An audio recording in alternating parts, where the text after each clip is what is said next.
เมื่อส่งอ้อยก็เนือออนไลน์เนือแรงเขาขาตั้งเสียงค่ะเนาะเมื่อในก็มามาฮบทบหญ้ากันขึ้นค่ะเนาะ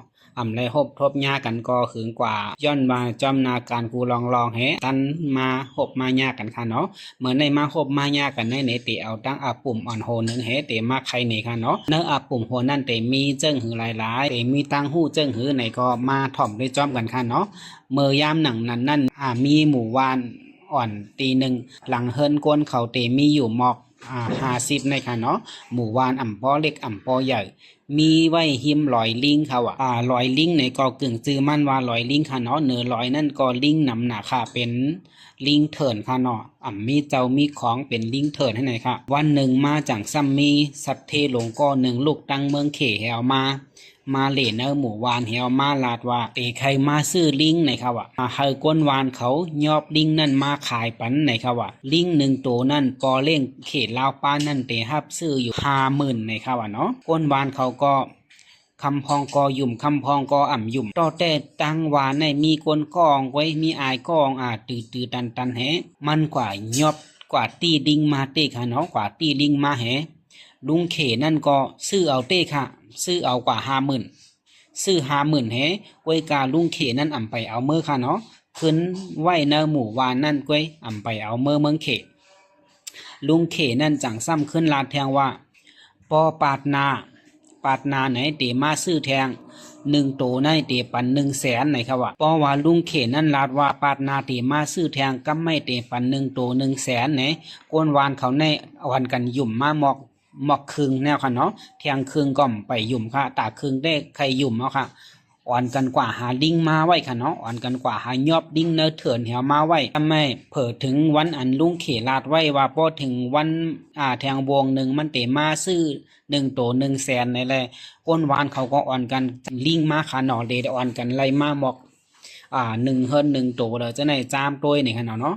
อ่อนกันมาไว้เผิดถึงวันมันลุงเขนั่นก็ซ้ำมาเตะมาซื้อกว่า1 โตแล้ว100,000ค่ะเนาะอ่อนกันกว่าตีลิงมาให้มาขายปันลุงเขนั่น1 โต100,000เนี่ยลุงเขนั่นก็ซื้อเอาค่ะ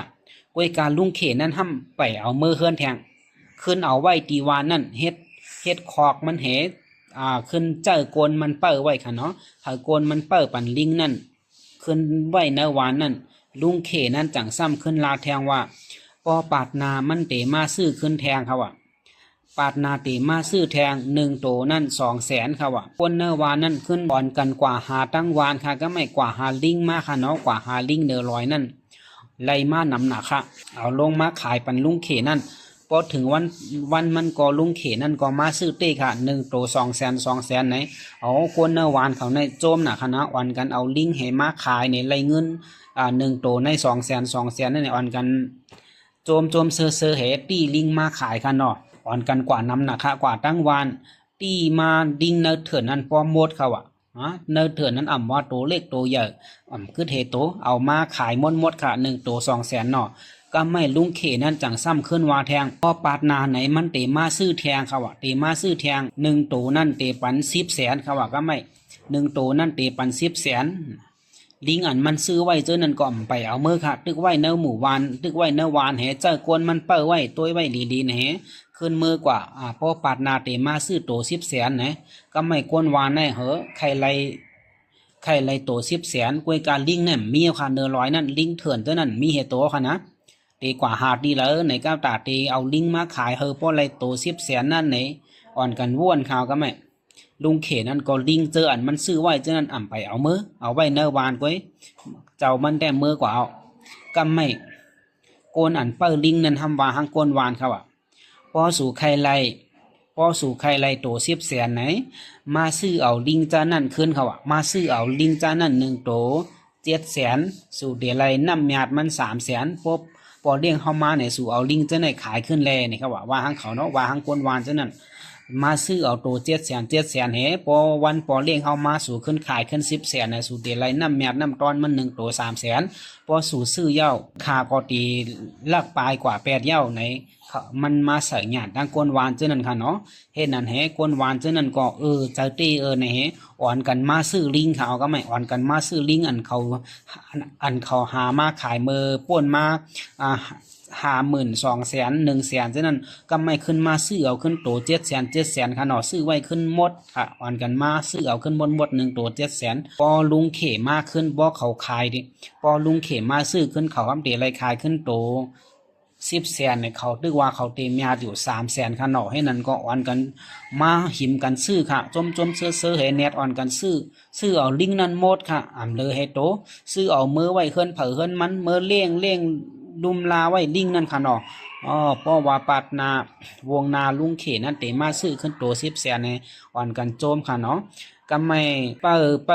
ปิดถึงวันอันลุงเขลาดไว้ว่าเตมาซื้อขึ้นในนั้นลุงเขก็หันมาแล้วค่ะเปิดแทง2วงก็หันมาเปิดแทง3วงก็หันมาลุงเขนั่นก็มาขึ้นเหก็เปิดลิงนั่นก็เอาเงินอันเขาซื้อ1โต700,000นั่นเหกว่าตั้งเลยก็ฮู้ตำไม่กวนวานในเขาเมื่อเขาขายตั้งอันเขาขายไร1โต50,000 100,000 200,000ขึ้นมาซื้อขึ้นเงินลิงเขานั่นขึ้นมาซื้อขึ้นเอาโต700,000ไหนเขาป้อมมาสอนต้อยลีไหนเขาป้อซุ่มกว่าค่ะรู้เพิดถึงเขาฮู้โตว่าเขาในญาหยอกแดนในก็เขาป้อซุ่มกว่าค่ะเนาะกอบในแลตีในก็เคยลัดถึงโอ้ยก็เขาใต้ก็เขาตั้งเสียงเหนือออนไลน์ค่ะเนาะสั่งว่าเฮาคาเตเหตุการณ์สั่งเสียว่าเตเหตุก็กวนจึงหือเสียว่าเฮาไว้สติเลหลีลองความลาดเปิ้นเลยเจอนั่นลองอันเปิ้นมาสอซนเฮาลองอันเปิ้นมาเก้าเฮาหมางปอกก็มันแต่มีลายหลีเข้ามาลาเธอเฮายุ่มหมางปอกก็แต่เป็นลายอันเฮาผู้ทางบ้วนถึงเจ้าในค่ะเนาะลองหยอกแลนกันเจ้าในไหนมันมีลายมันเจมันมีเมียวมันเจน่ะค่ะเนาะกอบนั้นเลยเคยผักถึงโอ้ยก็เฮาคาพี่น้องเฮาคาในออนไลน์ดังเซงหนังหือเตยากเปิ้นหยอกแหลมหนังหือเตยากกนเก่านั่นไหนว่าเฮาคาเตอยู่ดีเลยก็เฮาไว้สัตตี้หันเฮากล่องเล็กๆนั่นอย่าเปตุ้ยหันกล่องใหญ่ๆเสขามซุ่มเอาเงินเฮากว่าแลกลาค่ะเนาะลองสังเสว่าอันเลยเสว่าพอเฮาคาเตเฮ็ดทางในก็เฮาว่นลีโกไรญาลองหยอกแลนคานอกหมางปอกมาอุ้ยก็เฮาก็